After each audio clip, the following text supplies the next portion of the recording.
Sobat penyembah, kita berjumpa lagi dalam program Worship at Home, menyembah dari rumah.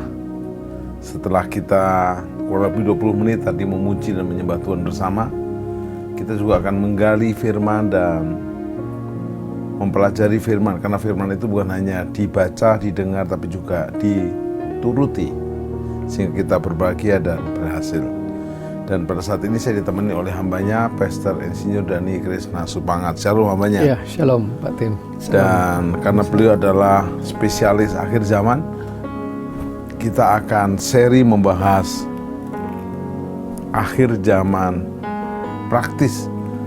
Bagaimana secara praktis kita menyongsong akhir zaman.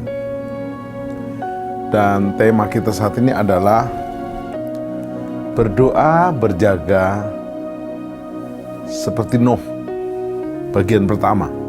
Karena kita akan bagi dua, dan kita akan mulai dengan tiup shofar. Silakan hambanya.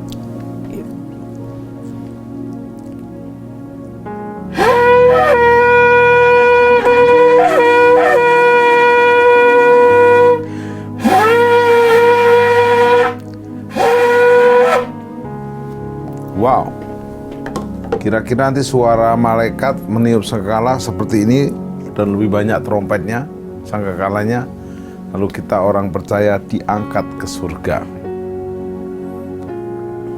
Saya akan mulai pada nih. Di Matius 24, Yesus berkhotbah tentang akhir zaman. Di Matius 25, dia menyatakan bagaimana berjaga-jaga.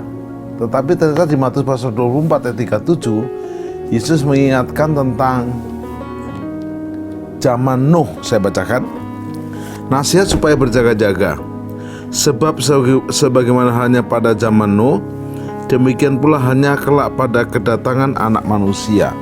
Jadi kedatangan Yesus kedua kali seperti zaman Nuh. Pertanyaan saya, mengapa Nuh? Bukan Abraham, bukan Musa, bukan Nabi Yesaya. Kenapa Nuh? Silakan. Oke, kita lanjutkan bacanya ya.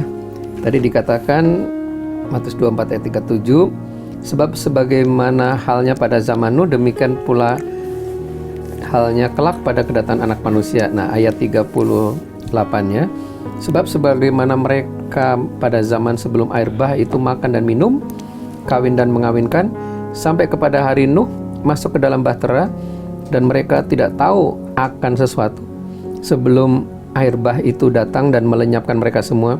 Demikian pula lah halnya kelak pada kedatangan anak manusia. Saya teruskan dulu ayat 40. Pada waktu itu, kalau ada dua orang di ladang, seorang akan dibawa dan yang lain akan ditinggalkan. Kalau ada dua orang perempuan sedang memutar batu kilangan, yang seorang akan dibawa dan yang lain akan ditinggalkan. Karena itu berjaga-jagalah, sebab kamu tidak tahu pada hari mana Tuhanmu datang. Nah, kenapa menggunakan ilustrasi Nuh? Kedatangan anak manusia, kedatangan Tuhan Yesus nanti adalah untuk menyelamatkan atau mengamankan gerejanya dari masa penghakiman. Zaman Nuh ini ada penghakiman, yaitu manusia dibinasakan oleh air bah. Nah, demikian juga nanti setelah umat Tuhan diangkat, menghilang dari muka bumi ini, ada 21 jenis penghakiman yang kita sebut 7 meterai, 7 sangkakala, 7 cawan, dan 7 cawan murka Allah. Nah, ini 21 jenis yang akan menimpa dunia ini. Nah, oleh sebab itu dikatakan seperti Nuh diamankan dulu masuk dalam bahtera, setelah itu dunia binasa oleh air bah. Demikian juga jemaat Tuhan diangkat, menghilang, harpazo dari muka bumi ini, setelah itu dunia mengalami 21 jenis murka Allah. Jadi, kenapa menggunakan ilustrasi Nuh? Yang pertama itu dulu, itu yang pertama. Ya, jadi Nuh diamankan, setelah itu dunia masuk dalam berbagai bencana. Tapi yang kedua dikatakan seperti zaman Nuh. Jadi kita lihat tanda-tanda akhir zaman ini seperti zaman Nuh. Nah, zaman Nuh itu apa yang terjadi? Mereka makan minum, ini pesta pora, Pak. Pesta pora termasuk di dalamnya narkoba dan sebagainya. Kawin mengawinkan. Nah, lalu kawin mengawinkan ini seks bebas. Ya, sampai sekarang ada LGBT, ya, homoseks, lesbian, luar biasa. Dan kemudian dikatakan, ya, sampai pada hari Nuh masuk dalam bahtera, mereka tidak tahu kapan peristiwa itu akan terjadi. Nah, ini pesan yang ketiga. Jadi pesan pertama itu seperti Nuh diamankan, setelah itu dunia binasa oleh air bah. Kemudian demikian juga gereja diamankan, maka dunia akan mengalami 21 jenis murka Allah. Tapi yang kedua juga keadaan dunia seperti zaman Nuh, mereka pesta pora, kawin mengawinkan dan seterusnya. Tapi yang ketiga, seperti zaman Nuh juga, mereka nggak tahu kapan bencana itu akan terjadi. Ya, jadi mereka tidak tahu akan sesuatu sebelum air bah itu datang dan melenyapkan mereka semua. Demikian pula lah halnya kelak pada kedatangan anak manusia, ayat 39. Jadi kita nggak tahu kapan detik, bulan, dan tahunnya. Nah, tetapi Nuh bangun aja terus bahteranya. Dan dia siapkan terus, sampai tiba-tiba dikatakan air bah itu pun datanglah dan orang-orang tidak sempat lagi menyelamatkan diri dan binasa semua. Baik, Pastor Dhani, terima kasih. Nah, kalau saya mundur ke kisah Nuh di Kejadian pasal 6, Ya. pasal 6 ayat 1 dimulai dengan kejahatan manusia. Manusia semakin jahat, tidak seperti yang diharapkan oleh penciptanya, sehingga ayat yang ke-7, berfirmanlah Tuhan, aku akan menghapuskan manusia. Aku menyesal bahwa aku telah menjadikan mereka. Kok ada kata Tuhan menyesal menjadikan mereka? Ini artinya apa, Pak? Ya, manusia diciptakan menurut gambar dan rupa Allah. Ya. Jadi ada citra Tuhan ya. Ya, tapi dalam perjalanannya ada dosa pertama, pembunuhan Kain pada Habil. Ya. Jadi memang ketika manusia jatuh dalam dosa, ya iblis dibuang ke bumi. Jadi dia berkuasa atas seluruh bumi dan dia merasuk pada manusia ciptaan Tuhan, dan dalam hal ini manusia diberi kehendak bebas.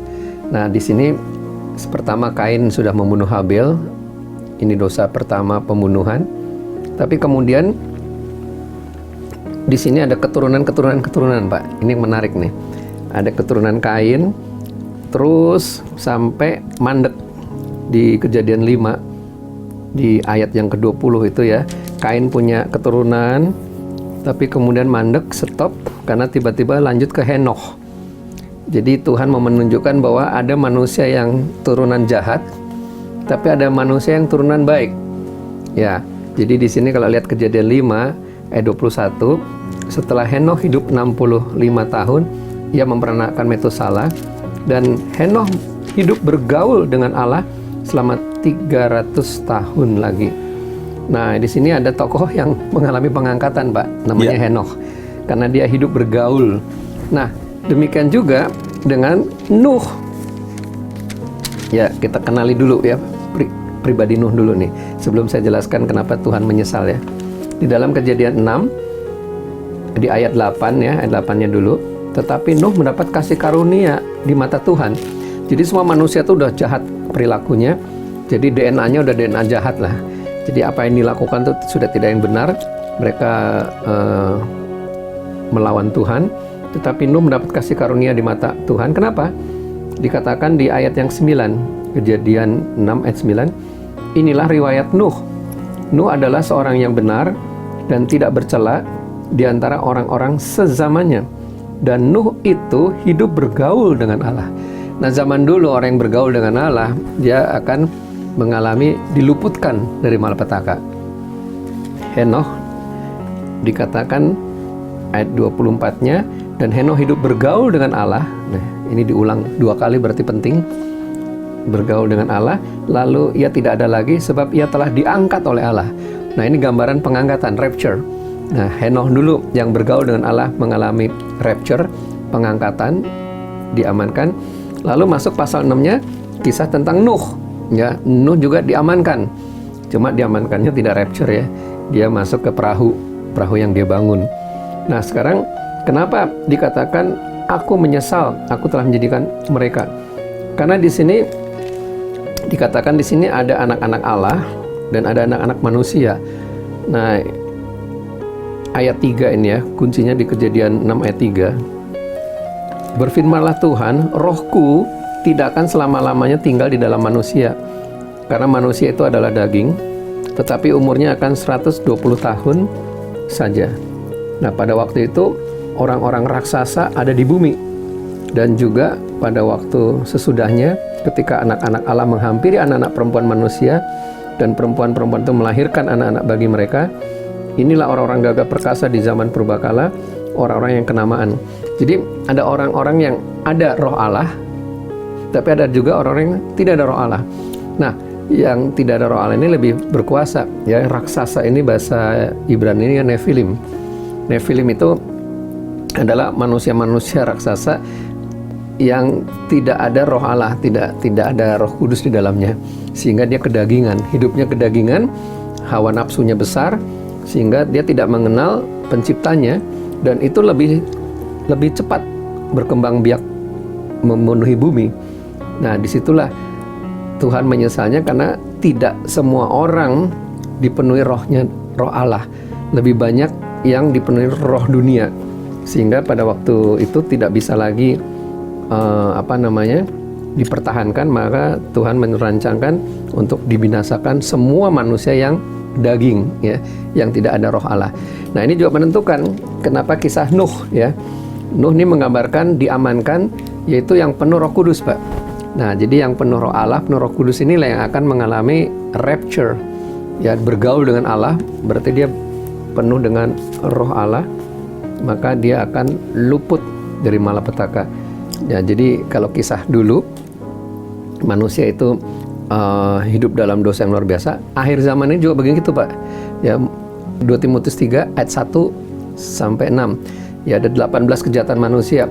Pada hari-hari terakhir keadaan makin sukar. Ya, manusia egois, tidak peduli agama, jadi garang, jadi cinta uang dan seterusnya. Jadi dosa-dosa manusia itu meningkat. Nah, jadi sama. Cuma kalau zaman Nuh itu betul-betul sudah tidak terkendali, maka Tuhan binasakan, hanya Nuh, istri dan anak sepasang-sepasang hewan yang diselamatkan. Tetapi di hari-hari ini jemaat Tuhanlah gereja yang diamankan, dan Tuhan beri kesempatan di bumi ada 7 tahun nanti, ya, masih ada 144.000 orang Yahudi yang akan menginjil di masa antikris. Walaupun taruhannya nyawa, ya, masih ada Musa dan Elia yang akan memberitakan Injil. Jadi situasinya seperti itu keadaan dunia pada awal zaman, dan ini akhir zaman. Baik, Pak Dhani. Sementara manusia semua akan dibinasakan, ada kata yang bagus itu, tetapi Nuh mendapat kasih karunia. Ya. Inilah riwayat Nuh.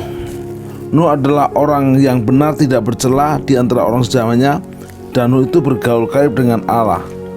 Jadi waktu dia dikenan Tuhan, karena dia hidup benar, tidak bercela dan bergaul dengan Allah, atau sebaliknya, karena dia dapat kasih karunia Allah, maka dia dimampukan untuk yang 3 hal tadi. Saya kayak mana telur mana ayam gitu. Ya. Kejadian 5 ayat 28. Kejadian 5 ayat 28. Setelah Lameh hidup 182 tahun, ia memperanakan seorang anak laki-laki dan memberi nama Nuh kepadanya. Katanya, anak ini akan memberi kepada kita penghiburan dalam pekerjaan kita yang penuh susah payah di tanah yang telah terkutuk oleh Tuhan. Nah, jadi Nuh ini anak berkah. Ya. Ya, dikatakan dia itu adalah penghiburan. Nah, Nuh sendiri punya arti kata juga perhentian. Sabat. Ya. Jadi dia adalah sabat, satu perhentian. Makanya seperti saya sebut ini Kristen generasi Nuh, ya. Nuh yang akan diluputkan dari malapetaka. Ada perhentian dengan Tuhan. Dia punya waktu istimewa, intim dan melekat dengan Tuhan. Maka disebut dia adalah perhentian, sabat. Maka dia bergaul akrab dengan Tuhan karena dia punya waktu perhentian dengan Tuhan. Jadi memang dia sudah punya karakter yang bagus, ya. Karena dikatakan Lameh waktu memperanakan Nuh, langsung dia melepaskan berkat, kan. Anak ini akan memberi kepada kita penghiburan dalam pekerjaan yang penuh susah payah. Jadi memang dia sudah didesain sejak dalam kandungan bahwa dia akan menjadi orang yang benar, dan terbukti karena dalam kehidupannya dia benar, maka dia dikenan Tuhan karena dari kehidupannya dia bergaul.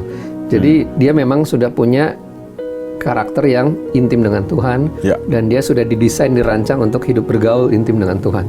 Nah, sama seperti kita juga. Alkitab berkata dalam Efesus 1 ayat 3, kita dipilih Tuhan sejak semula, sejak dalam kandungan kita sudah ditentukan untuk kita dapat berkat Tuhan. Ya, jadi kita ini dirancang sejak dalam kandungan. Jadi kita anak-anak Tuhan memang sama seperti Nuh, sudah didesain untuk kita sebenarnya punya potensi untuk hidup bergaul intim dengan Tuhan, gitu Pak. Wow, jawabannya sudah mantap dan powerful. Namun saya mau dalami. Ya, Karena dia dikenan Tuhan, maka dia mampu hidup benar, tidak bercacat dan bergaul karib. Atau karena dia hidup benar, tidak bercacat dan bergaul karib, dia jadi berkenan. ini harus intervensi Tuhan dulu Pak. Iya. Jadi dari pihak Tuhan dulu yang membuat dia jadi kuat Pak. Karena pada zamannya itu Pak, dikatakan di sini tidak ada manusia yang benar. Ya, dikatakan ayat yang kelima dari Kejadian 6. Kejadian 6 ayat 5. Ya, dikatakan ketika dilihat Tuhan bahwa kejahatan manusia besar di bumi dan bahwa segala kecenderungan hatinya selalu membuahkan kejahatan semata-mata, maka menyesallah Tuhan bahwa ia telah menjadikan manusia di bumi dan itu memilukan hatinya. Di ayat 7 dikulang lagi, menyesal. Kenapa? Karena kecenderungannya berbuat jahat. Jadi memang pergaulan buruk merusak yang baik. Ya, jadi memang pergaulannya, keadaannya udah begitu parah. Tanda kutip tidak bisa diperbaiki lagi. Ya zaman dulu belum zaman Roh Kudus ya. Jadi kalau zaman sekarang masih ada pencurahan Roh Kudus, pertobatan massal masih bisa terjadi. Zaman dulu hanya orang yang sudah terhubung intim dengan Tuhan, sudah terancang, itulah yang bisa kuat Pak, tidak tergoda. Ya, jadi saya salah sebut kita seperti Kristen Nuh dan Lot, ya, berani tampil beda, tidak menjadi serupa dengan dunia. Dunia melawan Tuhan, dunia pesta pora, dunia melakukan kejahatan, tapi Nuh dan Lot ini berani tampil beda. Ya, dia Baik. tidak terjerat oleh. Sekarang ada orang percaya nih. Ya. Ayo hidup benar, tidak bercacat, bergaul karib dengan Tuhan. Oh, saya nggak dapat kekuatan dari itu, saya dari kasih karunia. Ya itu terserah Tuhan lah. Kalau memang Tuhan memampukan seperti itu, saya akan jadi. Nah, dengan sifat yang apatis seperti ini bagaimana? Perjanjian lama ini masih zaman bapak, zaman anak ya. Ini maka di sini Roh Kudus belum berperan. Artinya Tritunggal ada, tetapi di sini peranan sifat manusia itu lebih utama, seperti Habil. Ya. Ya, Habil belum sekolah Alkitab kan, belum ada kitab suci, tapi dia tahu apa kehendak Tuhan yang berkenan. Dia mempersembahkan kurban darah, dia mempersembahkan kurban yang dikenan oleh Tuhan, sementara Kain hanya ngasih sayur-sayuran. Kok bisa tahu? Ya, itu karena Tuhan bekerja dan orangnya sudah didesain, dirancang untuk benar. Nah, demikian juga Henokh, ya, dia hidup bergaul. Jadi artinya dia punya DNA yang baik. Karena di sini Henokh ini adalah keturunan Set. Ya, kalau dibaca dari Kejadian 5 ayat 1 sampai 20 ini keturunan Kain. Kain itu sifatnya buruk semua, ya, kutuk. Tetapi tiba-tiba ayat 21 pindah ke keturunan Set. Set ini masih bersih. Jadi memang unsur manusianya masih utama zaman dulu. Ya. Tapi zaman sekarang, wah, saya nggak bisa Pak. Nah, itulah perlunya didoakan Pak.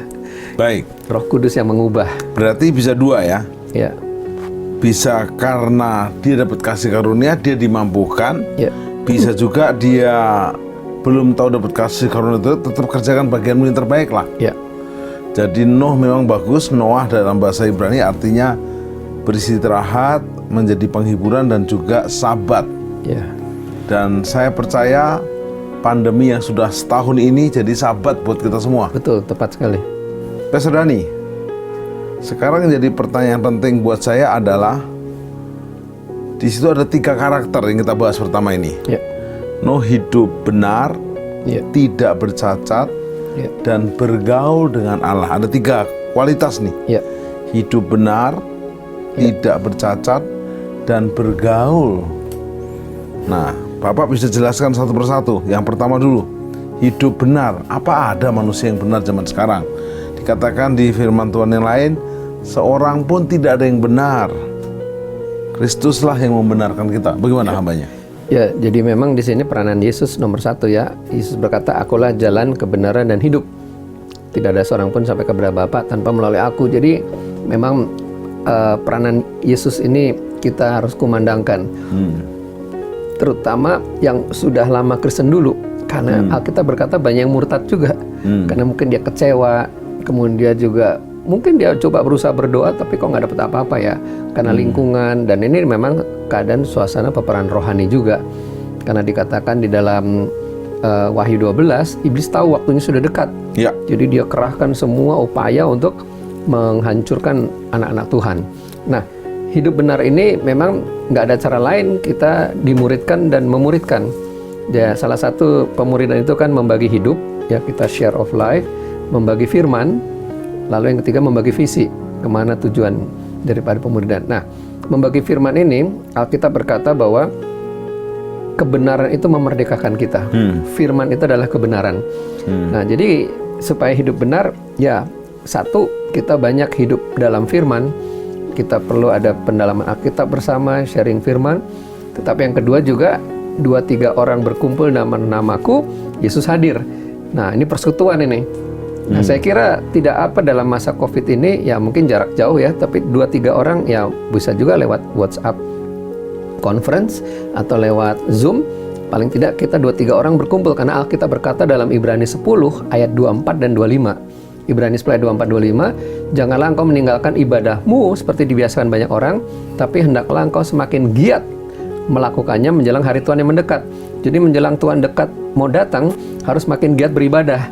Sering berkumpul, maka kita ada dalam hidup yang benar, orang-orang benar, kita ada firman kebenaran, dan kebenaran itu memerdekakan kita. Nah, itulah cara hidup kita, hidup benar di akhir zaman, Pak. Jadi memang harus kumpul, saudara seiman.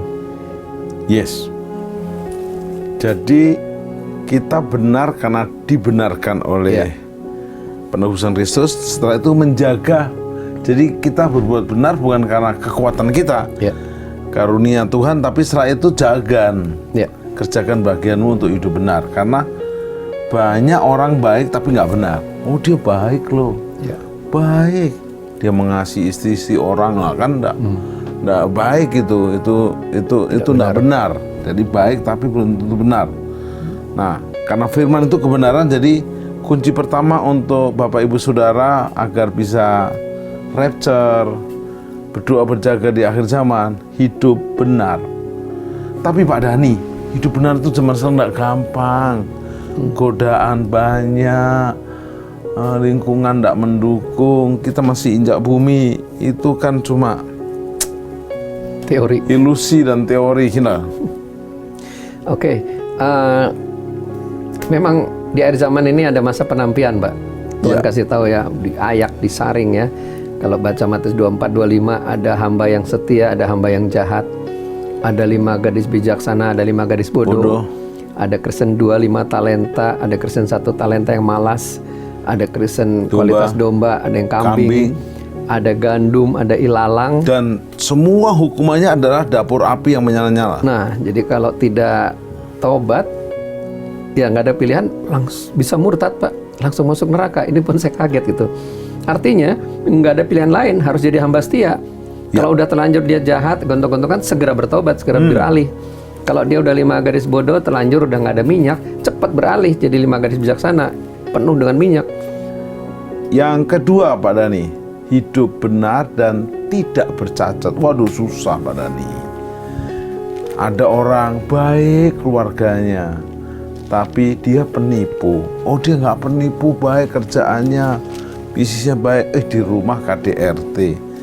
Oh, tidak KDRT, keluarganya bahagia, pekerjaannya oke, pelayanannya amburadul. Jadi bagaimana setelah kita benar naik tingkat, tidak bercacat. Di dalam 1 Tesalonika 5 itu judulnya berjaga-jaga ya. 1 Tesalonika 5 judulnya berjaga-jaga, di mana Tuhan akan datang seperti pencuri pada waktu malam. Nah, lalu di ayat yang ke-16, saya ke ayat 23 dulu ya. Tidak bercacat celah itu ayat 23 ya. 1 Tesalonika 5 ayat 23. Semoga Allah damai sejahtera menguduskan kamu seluruhnya, dan semoga roh, jiwa, dan tubuhmu terpelihara sempurna dengan tak bercacat pada kedatangan Yesus Kristus Tuhan kita. Ada lagunya Mas Dani. Ya. Gimana? Agar roh, jiwa, dan tubuhku terpelihara sempurna, hidup kudus dan tak bercacat di hadapanmu, mulia suci pada kedatanganmu. Kira-kira begitu. Ya. Tidak bercacat itu seperti yang bagaimana? Semua orang ada cacatnya? Ya, bukan cacat fisik tetapi Bukan di sini cacat karakter, Ya. cacat dosa. jadi artinya di sini Tuhan mau kita tubuh, jiwa, roh tersempurna, terpelihara. Jadi itu goal kita, itu target ya, itu sasaran, menjadi seperti Yesus, pasangan sepadan Tuhan Yesus. Nah, jadi mempelai Kristus itu siapa? Ya, ku mau sepertimu Yesus, disempurnakan selalu. Bisa nggak disempurnakan? Ya kalau nggak bisa jangan nyanyi lagu itu, Pak. Karena itu doa kita. Bisa. Disempurnakan selalu. Bisa. Ya, hendaklah kamu sempurna, karena Bapakmu di surga adalah sempurna. Matius 5 ayat 48. Matius 5 ayat 48. Jadi kita bisa. Mana ada manusia sempurna? Tuhan yang menyempurnakan tubuh, jiwa, dan roh. Nah, salah satu caranya ini kita mundur ke belakang. Ya, mundur ke belakang supaya kita sempurna. Sebagai contoh ya, ini dari nasihat-nasihat. Saya langsung ke ayat 14 ya, misalnya 2 Tesalonika 5 ayat 14. Kami juga menasihati kamu, saudara-saudara, tegurlah mereka yang hidup dengan tidak tertib, hiburlah mereka yang tawar hati, belalah mereka yang lemah, sabarlah terhadap semua orang. Ayat 15, perhatikanlah supaya jangan ada orang yang membalas kejahatan jahat dengan yang jahat. Usahakanlah senantiasa yang baik terhadap kamu masing-masing dan terhadap semua orang. Nah, ayat 16-nya, bersukacitalah senantiasa. Ayat 17-nya, tetaplah berdoa. Ayat 18-nya, mengucap syukurlah dalam segala hal, sebab itulah yang dikehendaki Allah di dalam Kristus Yesus bagi kamu. Nah, ayat 19 ini luar biasa. Janganlah padamkan roh. Yes. Biarlah rohmu menyala-nyala dan layanilah Tuhan. Ayat 20, dan jangan anggap rendah nubuat-nubuat. Ya, ujilah segala sesuatu dan peganglah yang baik. Jauhkan dirimu dari segala jenis kejahatan. Jadi memang ada sikap yang harus kita lakukan. Ya, jadi ada bagian kita. Ada bagian kita. Nah, jadi Lu bagaimana? kalau dibenarkan terus ugal-ugalan ya bubar jalan. Nah, jadi di sini ada langkahnya praktis semua ya. Jadi di sini tegur. Nah, mereka yang hidupnya tidak tertib. Ya, kita saling memperhatikan, saling menegur. Jangan membalas kejahatan dan kejahatan. Nah, ini sikap semua. Jadi di semua agama diajarkan ini, Pak. Jadi artinya semua orang harus berbuat baik. Ya, kita diselamatkan oleh iman. Kita sudah punya tiket warga negara surga. Asal kita setia sampai pada akhir. Jangan pas mau akhir-akhir malah murtad, kehilangan tiket. Tetapi kerjakanlah keselamatanmu dengan takut dan gentar. Nah, bagaimana supaya hidup tak bercacat ini?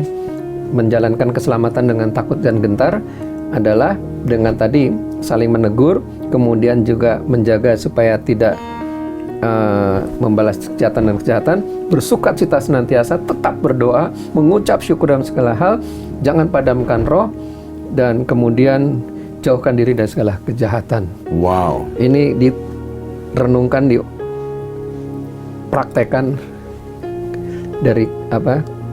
Sempurna kepada sempurna, from glory to glory, dari kemuliaan pada kemuliaan. Glory to glory ya. Ya. Pak Dani, baik. Pertama sudah hidup benar. Ya. Kita dibenarkan dan menjaga kebenaran. Ya.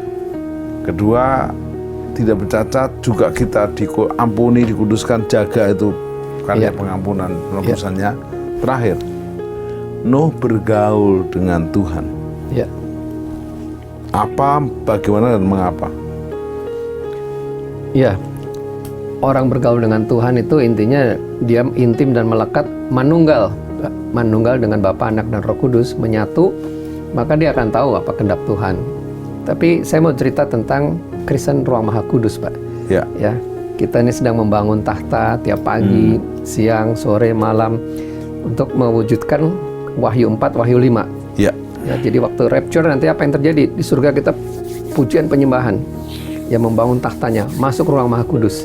Nah, saya perkenalkan istilah Kristen Ruang Maha Kudus, Pak. Ya. Nah, di Kristen Ruang Maha Kudus inilah kita intim dan melekat dengan Tuhan. Kita mengalami perjumpaan dengan Tuhan, bertemu muka dengan muka, tenggelam di dalam kasih-Mu Bapa. Nah, jadi mataku tertuju padamu. Jadi memang di level Ruang Maha Kudus inilah, Ya. di level tahtanya inilah, itulah ukuran orang bergaul akrab dengan Tuhan. Nah, di Wahyu 4, Wahyu 5 itu begitu pentingnya Kristen tahtanya ini, karena orang-orang Kristen ini akan mengawal Wahyu 6 ketika 7 meter dibuka, ketika malapetaka di bumi akan dilaksanakan, Tuhan yang membuka, itu dikawal oleh doa penyembahan kita. Ya. Lalu diulang lagi di ada Wahyu 7 dan Wahyu 8, itu ada doa penyembahan tahtanya lagi, Ya. untuk mengawal 7 Hukuman. sangkakala. Ya. 7 sangkakala di Wahyu 8, 9, 10, di mana ada sepertiga bumi akan hancur. Tapi kemudian masuk lagi tahtanya Wahyu 14, Wahyu 15. Jadi betapa pentingnya ini bergaul akrab ada di ruang Maha Kudusnya Tuhan. Iya. Nah, yang Wahyu 14, 15 ini akan mengawal puncak malapetaka Wahyu 16, yaitu 7 cawan murka Allah. Yes. Nah, jadilah kehendak-Mu di bumi seperti di surga. Amin. Nah, di surga akan terjadi level tahtanya, level pujian penyembahan yang begitu rupa. Nah, Tuhan bawa dulu di bumi, ya. Di bumi pun kita sudah mulai membangun Ku masuk ruang Maha Kudus dengan darah anak domba. Nah, di ruang Maha Kudus inilah itu kita bisa terukur bergaul akrab dengan Tuhan, bergaul akrab dengan Yesus. Contoh praktis bergaul akrab dengan Tuhan itu seperti apa hari-hari ini? Ini juga sebagai closing statement. Ya, jadi yang paling mudah kita bayar harga, Pak. Bayar harga. Bangun pagi, doa penyembahan. Karena berkali-kali Daud pagi-pagi benar dia mempersembahkan kurban. Yesus pagi-pagi benar dia datang untuk berdoa. Nah, jadi memang ada harga yang kita bayar. Nah, jadi niat kita dulu, Pak. Orang bergaul, Henokh bergaul akrab, dia dulu niat. Nuh bergaul akrab, ya dia sudah punya sifat, tetapi juga dia action, Pak. Kita punya sifat baik, kita ada Roh Kudus, tapi kita nggak action, ya nggak kemana-mana. Baik, sebagai kesimpulan, Pak, Ya, boleh memberikan closing 2 menit.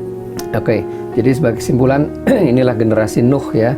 Nanti kita akan lihat juga ada seperti Lot juga, tetapi Nuh ini memang dia pertama udah karakternya bagus, dia dipuji, ya dia dihormati karena dia adalah sabat, dia adalah perhentian, Ya. dan dia adalah pelindungan juga. Tetapi juga dia mau melakukan. Ya. Dia dapat pesan Tuhan, kerjakan, bangun bahtera, dan dia mau kerjakan. Nah, kita tahu apa kehendak Tuhan, tapi kita tidak mengerjakan kehendak Tuhan itu, ya itu akan menjadi malapetaka. Nah, tetapi yang kedua, supaya kita hidup berkenan, supaya kita hidup tidak bercacat, ya, dan seterusnya, ya inilah firman Tuhan, baca 2 Tesalonika 5 semuanya, ya, bersukacita senantiasa, mengucap syukur, terus bertemu dengan saudara-saudara seiman, kumpul 2-3 orang berkumpul dalam nama Yesus, Tuhan hadir, masuk ke ruang Maha Kudusnya. Di sana ada pusat berkat Tuhan, ada pusat perlindungan Tuhan, ada pusat otoritas kekuasaan Tuhan. Dan ketika kita ada di ruang Maha Kudus, minyak itu terus mengalir. Kita 5 gadis bijaksana tidak akan kekeringan. Kita rajin mengembangkan bakat dan karunia, Kristen 25 dan talenta. Kita terus peduli pada orang-orang yang sukar. Kita penuh kepedulian, rela berkorban jadi Kristen domba. Maka kapanpun Tuhan datang, kita pasti diangkat. Kita luput dari malapetaka, seperti Nuh luput dari air bah. Demikian kita diangkat, luput dari 21 murka atas bumi ini. Yes. Sobat penyembah, pada ini kalau ditanya langsung mengalir bahtera yang membual-bual airnya, dan itu sangat memberkati kita. Sekarang sebelum kita berdoa, saya diingatkan Tuhan untuk disampaikan di season ini. Andalah Nuh-Nuhnya Tuhan di zaman ini. Nanti kan kita bahas di episode berikutnya tentang seri kedua tentang berdoa berjaga seperti Nuh. Ini bagian pertama. Nuh hidup benar, tidak bercacat, dan bergaul karib dengan Tuhan. Ini sangat bisa dicontoh hari-hari ini. Anda dan saya, ayo praktek, jangan nunggu pandemi selesai.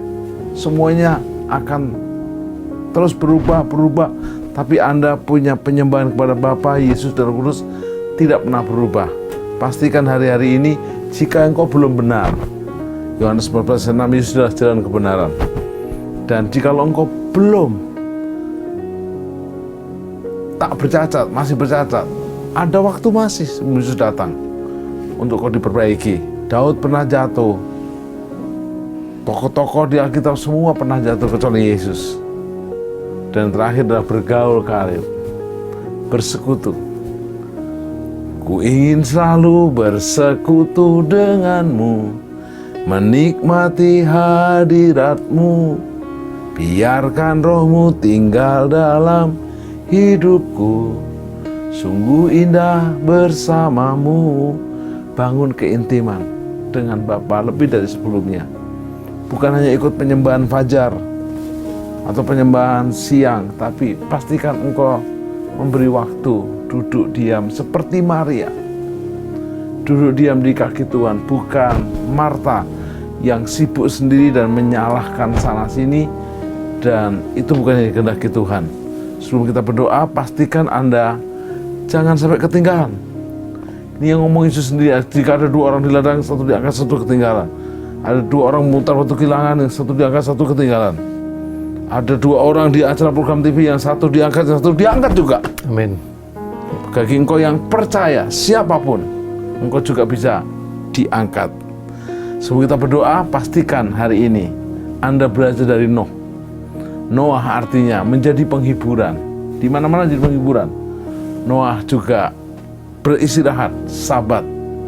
Dan pandemi ini hampir setahun mengizinkan kita sabat bersama untuk semakin hidup benar, tidak bercacat, dan bergaul karib dengan Tuhan Allah kita. Mari kita berdoa, sempurnakan firman-Mu. Talkshow kami sudah selesai, tapi firman-Mu yang bekerja melalui Roh Kudus tak pernah selesai. Biarlah menjamah setiap pemirsa, supaya firman ini menjadi rema. Karena berbagailah orang yang mendengar, membaca, dan menuruti setiap firman-Nya. Jika ada di antara mereka yang seperti anak yang terhilang, biarlah kembali. Ada yang masih berdosa, bertobat. Belum hidup benar, masih banyak cacat di mana-mana dan tidak bergaul karib, bertobat dan berilah dirimu diubahkan hari ini. Dan Bapa selalu mengampuni engkau, memulihkan engkau. Kepada anak yang hilang itu di Lukas 15, Bapak itu memeluk dari jauh, lari memeluk, lalu memberi jubah yang baru, sepatu baru, dan cincin yang baru. Demikian juga engkau hari ini. Terima kasih Aba ya Bapa. Percayalah kepada Yesus engkau dan seisi rumahmu. Kisah 19:31 diselamatkan dalam nama Yesus. Amin. Sampai jumpa di program Worship at Home yang akan datang yang luar biasa lagi bersama hamba-hamba yang diutus Tuhan dalam berkat Bapa, Yesus, dan Roh Kudus. Amin.